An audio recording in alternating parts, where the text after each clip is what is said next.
I'm going to show you how to set up Apple Pay so you can easily make payments with your phone. First thing we'll do is we'll go into the Wallet app. You can either just search for it on your phone by pulling down from the top, or if you know where it is, just tap on the app. You may already have a card set up. If you do, you'll see it on this list. You can see I have a couple of my cards and a gym membership. To add a new card, you'll hit plus in the top right.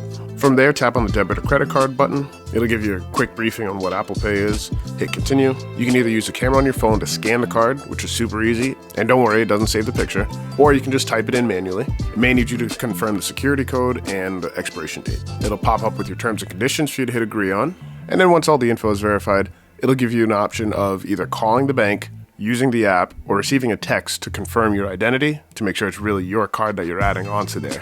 From there, the hard part's done. Now when you get into the store, you'll just look for either the Apple Pay logo or the contactless payment logo. A lot of places don't know if they do contactless payment, there's a good chance it also works with Apple Pay. You have 3 options for pulling it up on your phone. Option number 1, you just hold your phone close to the reader and it'll automatically open the Wallet app with all your cards. Option number 2 is you go into the Wallet app, select your card, and then put it up to the reader. And then option number 3, which is my favorite, I double click the side button to pull up the wallet, and then I just put it right next to the reader from there.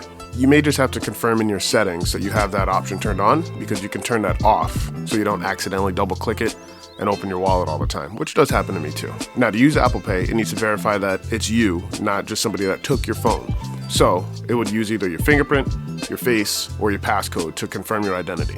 And just like that, you can pay for something with Apple Pay. Ever since 2020, I've been seeing way more contactless readers pop up in stores, so there's a good chance whatever store you're going to accepts Apple Pay.